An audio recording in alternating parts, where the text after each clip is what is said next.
आत्तापर्यंतची खाल्लेल्या मिसळांपैकी मी कोल्हापूरला खाल्ली आहे, नाशिकला खाल्ली आहे, पुण्याला खाल्ल्यात, पण सगळ्यात जास्त झणझणीत मिसळ असेल तर ही असेल. चटणीसाठीच लोक इथे वडापाव खायला येतात. आत्ता थोडी माहीत गेले, पण बाबा खूपच तिखट करायचे. वीर सावरकर रोज या दुकानामध्ये बसत असत.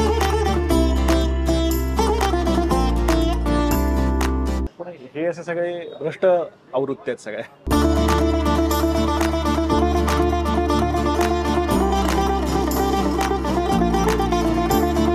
आमच्याकडे त्याचा उगम झाला असं सांगितलं जातं. रत्नागिरीतल्या मधल्या आळीत लोकोत्तर पुरुष राहतात. हे अंतू बर्वामधलं पुलंचं वाक्य मला तंतोतंत आत्ता आठवतंय. त्याचं कारण आहे महाराष्ट्र फूड टूर आपल्याला घेऊन आलेली आहे रत्नागिरीला. रत्नागिरीतलं इंटरेस्टिंग फूड कल्चर आपण एक्सप्लोर करणार आहोत. तर चला, भूक लागली आहे.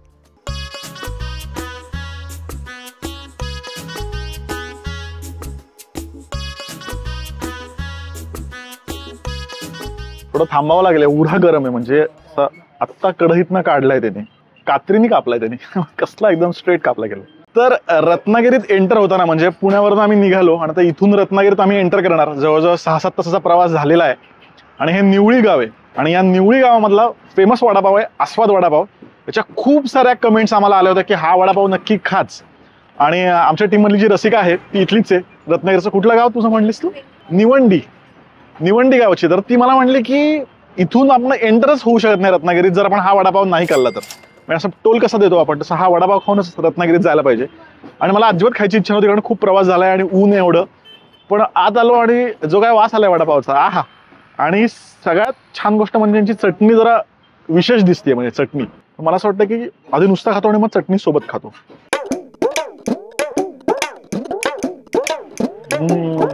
आवाज येतोय तुम्हाला? खुसखुशीत आहे असा, सुरेख आहे वडा, फारच सुरेख. आता चटणी सोबत खाऊया आपण. आयुष्यपत अशी चटणी आयुष्यात खाल्लेली नाही मी. तर चटणीमध्ये नक्की काय त्यांनी घातलंय, कारण अशी चटणीच कधी खाल्लेली नाहीये. तर तो डाऊट होता मला की गुळ आहे का आलंय काय नक्की. तर म्हणजे वेगळीच रेसिपी आहे यांची. वड्याच्या ज्या चिमण्या असतात, भुगा जो असतो तो ते कुटतात, प्रॉपर कुटतात आणि त्याच्यामध्ये बॅडगी मिरची टाकतात, साखर घालतात आणि तशी ही चटणी बनवतात. त्यामुळे वड्यातल्या भुग्यापासूनच बनलेली ही चटणी आहे. हा म्हणजे वेगळाच शोध आहे आणि तो परफेक्ट जातोय वडापाव सोबत. जबरी कॉम्प्लिमेंट करते वडापाव सोबत. आणि मला असं वाटतं वडापाव नाहीच, दहीभात असेल, जेवणात असेल, कुठेही चटणी ही इतकी भारी लागेल ना. म्हणजे चटणी टॉप क्लास आहे. म्हणजे मी वडापाव विसरून गेलो, इतकी भारी ती चटणी. आणि मला असं वाटतं की चटणीसाठी लोक वडापाव खायला येत असावेत. दिल खुश झालेलं आहे. म्हणजे रत्नागिरीत आपण एंटर करतोय आणि एंटर केल्याच निवळी गावात अप्रतिम खायला मिळालेलं आहे. म्हणजे पुढे खूपच ग्रेट गोष्टी वाढून ठेवलेल्या आहेत रत्नागिरीत. जास्त एक्साइटमेंट वाढतीये. वा. आम्ही खरं तर 2-3च घास खाणार होतो शूट पुरता, पण आय थिंक हा संपवावा लागेल मला. तर रत्नागिरीत ब्रेकफास्ट करावा म्हणलं आणि ब्रेकफास्टमध्ये मिसळ म्हणजे अशी हेल्दी आपण सुरुवात करूयात.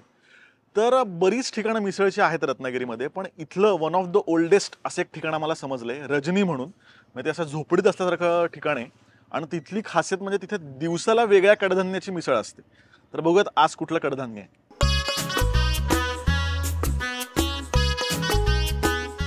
तर रत्नागिरीतल्या स्थानिक लोकांनी मला ही मिसळ रेकमेंड केली आणि हा स्पॉटच खूप आयकॉनिक आहे. म्हणजे आत आल्याला डायरेक्ट टाईम मशीन, ज्या पद्धतीने लाकडी कपाटा आहेत आणि अशी बाकडी टाकली आहेत आणि छोट्याशा घरात चालू केलेला हा स्पॉट असा वाटतोय. 71 साली ही मिसळ चालू झाली आहे. गावडे म्हणून आहेत त्यांनी आय थिंक ती चालू केली. आणि मिसळमध्ये काळा वाटाणा आहे. कोकणामध्ये बऱ्याच ठिकाणी काळा वाटाणा देतात. प्रत्येक दिवशी इथे वेगवेगळे कडधान्य असतं. तर आज काळा वाटाणा आहे, जाड शेव आहे, पोहे आहेत आणि पापड्या आहेत आणि बटाटा सुद्धा आहे. तर आता पापड्या हा प्रकार नवीन आहे, जनरली मिसळमध्ये पापड्या नसतात. तर आपण आधी नुसती मिसळ खाऊयात आणि मग पावासोबत खाऊयात.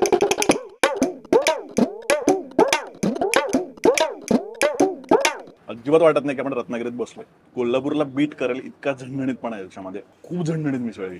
ज्वालामुखी कसं फुटतो ना, तसा एक घास खाल्ल्यावर मला झालं. पण वेगळी चव आहे कम्प्लिटली. काळ्या मसाल्याचा रस्ता कसा असतो त्या पद्धतीची त्याची चव आहे. पण पापड्यांसोबत ऑसम जाते. कम्प्लिटली वेगळा पॅटर्न आहे मिसळचा. अशा वेगळ्या पॅटर्नची मिसळ रत्नागिरीत मिळेल मला अजिबात वाटलं नव्हतं. सकाळच्या वेळेने माझा चहा पण झाला नाहीये. एक घास खाल्ल्यावर माझे डोळे आहेत ना आय शर्ट म्हणजे 70 mm झालेला आहे पडदा डोळ्यांचा. मग रत्नागिरीत आलात आणि झणझणीत मिसळ खायची असेल नक्की इथे या. डोळ्यातनं पाणी पण यायला लागलं माझ्या. किती वर्षापासून आहे आपली? मग आता 71ला चालू केलंय. बरं. म्हणजे जवळजवळ आता 54-55 वर्ष झाले. कोणी चालू केलं ते वडिलांनी? हा, वडिलांनी चालू केलंय. ते काय कडधान्य दिवसाला वेगळं असतं असं काही? हा, दिवसाला म्हणजे सोमवारी आपण सफेद वाटाणा करतोय, हा. मंगळवार बुधवार काळा वाटाणा, गुरुवार शुक्रवार हरभरा आणि शनिवारी मटकी. म्हणजे आधीपासूनच तसा पॅटर्न हो हो, आधीपासून. आणि असं म्हणजे जनरली कोकणामध्ये मिसळ खूप माइल्ड मिळतात, तुमची म्हणजे एकदम झणझणीत आहे. हो, आत्ता थोडी माइल्ड केले पण बाबा खूपच तिखट करायचे. हा, वर्कआउट करून कसा घाम येतो तसं मिसळ खाऊन घाम आलेला आहे. त्यामुळे मला चांगलं पण वाटतं की काही कॅलरीज ज्या आहेत आतल्या तो ऑटोमॅटिकली मिसळच्या हिटमुळे बर्न झाले असतील. त्यामुळे वजन कमी होण्यासाठी सुद्धा ही मिसळ उपयोगी असं मला वाटतं. लईच झणझणीत मिसळ होती, म्हणजे असं वाटलंच नाही की आपण रत्नागिरीत आहोत. मराठवाड्यात, नाशिकला किंवा कोल्हापुरात म्हणजे तिथलाही तिखटपणा कम्प्लिटली बीट करेल इतकी झणझणीत ही मिसळ होती. म्हणजे आत्तापर्यंतची खाल्लेल्या मिसळांपैकी मी कोल्हापूरला खाल्ली आहे, नाशिकला खाल्ली आहे, पुण्याला खाल्ल्यात, पण सगळ्यात जास्त झणझणीत मिसळ असेल तर ही असेल. वेगळा थ्रिल एक्सपिरियन्स होता. चला आता काहीतरी ना कोकणी खाऊयात, खोबरं घातलेलं कमी तिखटाचा असं.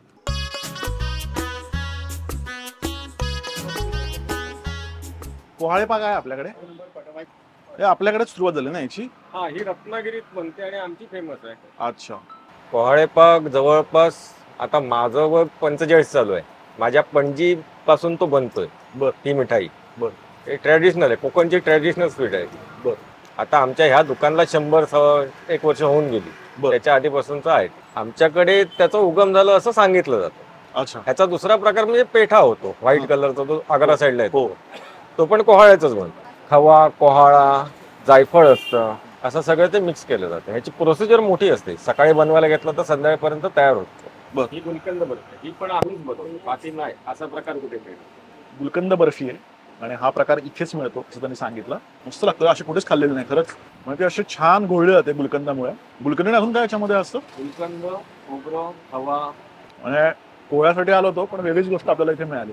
तर कोहाळे पाक हा प्रकार फक्त रत्नागिरीमध्येच मिळतो आणि हे खूप म्हणजे ओरिजिन म्हणतात ना, किंवा ओल्डेस्ट दुकान जे आहे तिथे आपण आलोय. हा कोहाळा पाक घेतलाय आपण. कोहळ्यापासून बनवतात आणि हेल्दी पण असतो नाही का कोहळा. खाऊन बघूयात. तर सांगू का, थोडीशी म्हणतात ना पेढा असतो ना, पेढ्यासारखी चव लागते, पण जेव्हा तुम्ही चावता, अजून जास्त चावत जाता तेव्हा तो एक थोडासा कोहळ्याचा फ्लेवर होतो. पण तो सांगितलं नाही ना कळणार पण नाही. जायफळ तर आहेच याच्यामध्ये. नंतर तो जो कोहळ्याचा धागा असतो तो थोडासा जाणवतो. मस्त आहे प्रकार हा, खूप छान आहे. पहिल्यांदाच खातोय मी, खूप छान. हा कळतच नाही कोहळ्याचं हे. ती समोरची खाऊयात का आपण? ती मला पर्सनली जास्त आवडते. गोकुळ स्वीट्स का? चला जाऊयात.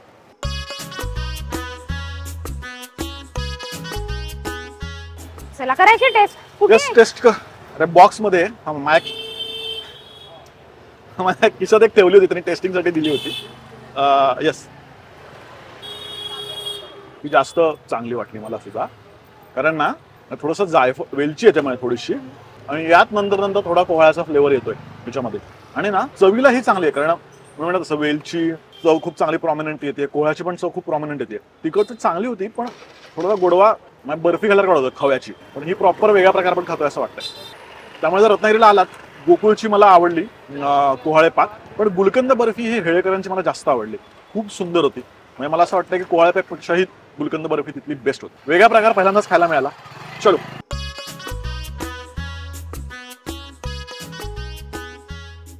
रत्नागिरीच्या बाजारपेठेत फिरताना मला इथे मलुष्टे पेढेवाले दिसले आणि मला आसामी मधलं मधु मलुष्टे हे पात्र आठवलं. आणि वाटलं की सहज आज जाऊ आणि चौकशी करावी की कुठलं हे दुकान पेढ्याचं, आणि जॅकपॉट लागावा ना तसा जॅकपॉट लागलाय. तुमच्या पेढ्याबद्दल ऐकून आम्ही की खूप हे जुनं आहे रत्नागिरीतलं. कधीपासून आहे आपलं? 1875 पासून आहे, पण पणजोबांपासून. बापरे. रत्नागिरीतलं पहिलं दुकान. त्यावेळेला हे रस्ते सुद्धा सगळे मातीचे होते. आणि तेव्हा फक्त पेढ्यांनी सुरुवात झाली आपली. हलवाई, आलेपाक, मेसूर हे असं सगळं. आणि काय आपली खासियत आहे?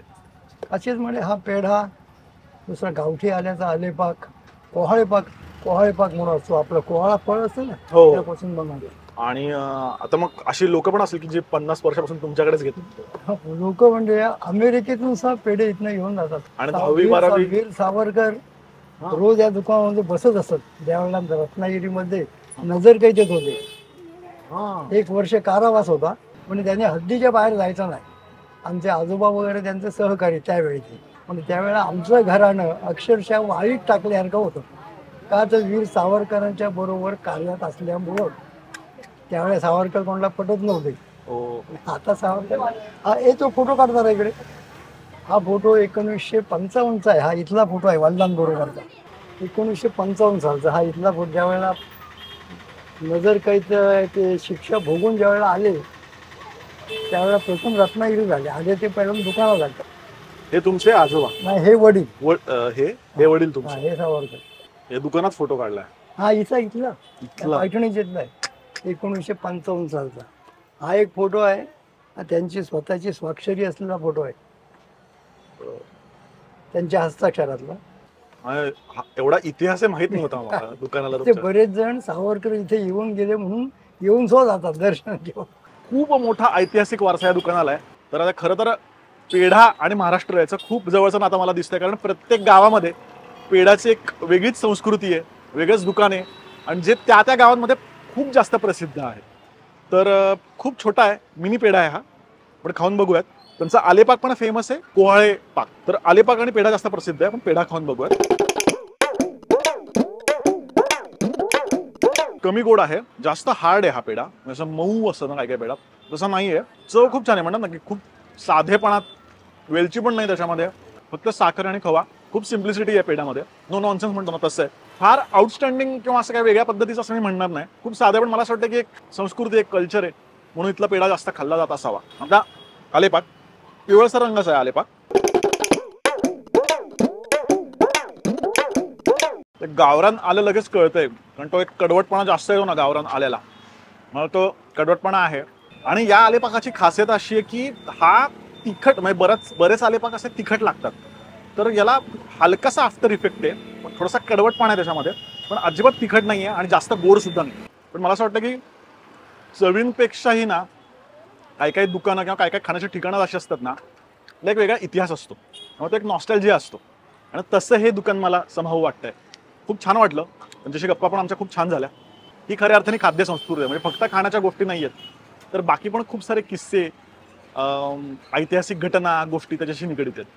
वा, मजा आली. पुढचा स्पॉट बघूया. गोड खाल्ल्यानंतर काहीतरी चमचमीत खावं म्हणून गेलो छाया उपहारगृहामध्ये पॅटीस खायला. पण तिथे गेल्यावर कळलं की पॅटीस फक्त संध्याकाळीच मिळतं, त्यामुळे पॅटीस खायला परत रत्नागिरीला यावं लागतं.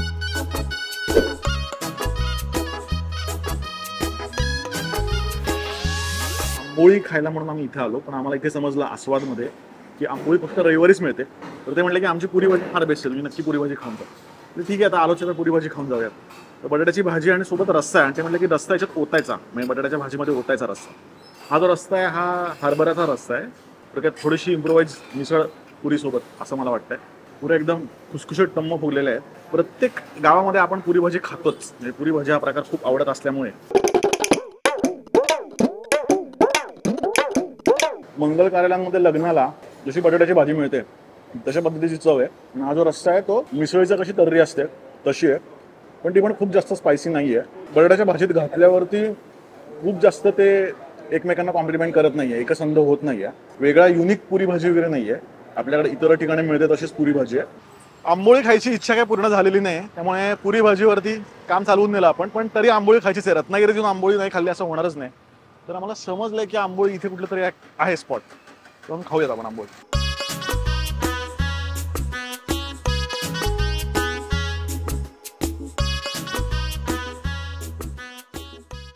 अगं असा डोसेसारखी आंबोळी इथे. मला कोकणी आंबोळी किंवा घावन खायचंय, पण रत्नागिरीत ते मिळतच नाहीये. म्हणजे इथे पण खाल्ला तर डोसाच होता, खूपच ॲव्हरेज. तुम्हाला माहिती असेल की टिपिकल कोकणी आंबोळी किंवा घावन कुठे मिळतं रत्नागिरीत, प्लीज मला कमेंटमध्ये सांगा.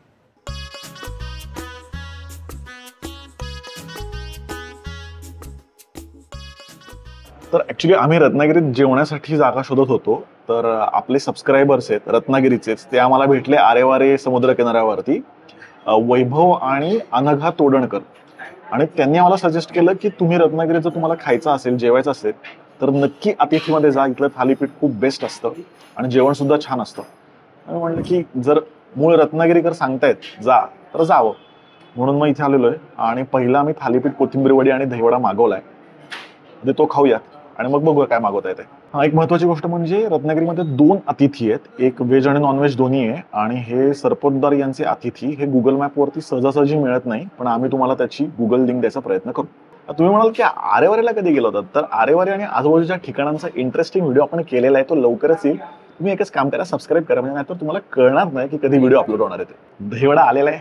सुरुवात दहीवडा, ऍक्च्युली बाकी सगळं खाल्ल्यावर मग दहीवडा खायचा होता, पण ठीक आहे आता आलाच आहे. तर दहीवडा आला म्हणता म्हणता कोथिंबीर वडी सुद्धा आली. मला असं वाटतं आधी कोथिंबीर वडी खाऊयात. दहीवड्याला काय होत नसते, गार वगैरे.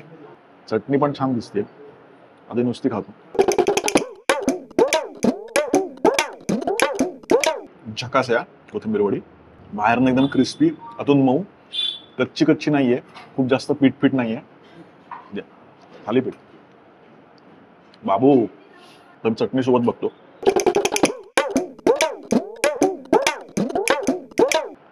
चटणी थोडी गोड आहे, वेगळीच टेस्ट आहे. इतकी कॉम्प्लिमेंट नाही करते कोथिंबीर वडीला, पण कोथिंबीर वडी ॲज सच फारच भारी आहे, फारच सुरे. थालीपीठ खाऊयात. तळलं काय थालीपीठ? टेक्स्चर वरून तरी मला असं वाटतं की भारी असेल, कारण लगेच कळतं. थालीपीठ सुद्धा असं कच्चा कच्चा करतात ना, हे सुरेख, इतकं खुसखुशीत आहे. म्हणजे तळलंय की काय असं वाटावं, इतकं ते खुसखुशीत आहे. आणि भाजण्याची जी चव आहे ना, खूप खमंग आहे. म्हणजे इतक्या ठिकाणी मी थालीपीठं खाल्ली आहेत, पण हे मला कायम लक्षात राहील असं थालीपीठ आहे. फार सुरेख आहे थालीपीठ. चटणी सेम चटणी जी कोथिंबीर वडी सोबतच आहे, पण थालीपीठासोबत जाते, कारण थालीपीठासोबत असं गोडसर दही पण छान लागतं. थालीपीठ आवडलं, कोथिंबीर वडी सुद्धा आवडली. दोन्ही पदार्थ एकदम टॉप नॉच आहे, म्हणजे ॲव्हरेज पण नाही, आउटस्टँडिंग आहे दोन्ही पदार्थ. आता पण दहीवडा खाऊन बघूया. तोडतानाच ऍक्च्युली दहीवडा कळतो.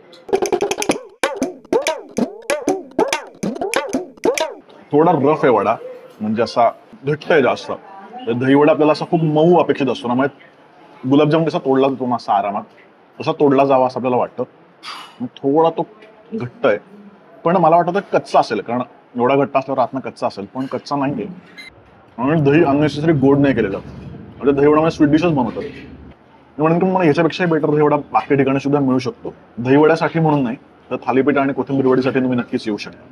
स्टिंग नाही आहे, कोकम सोडा आहे.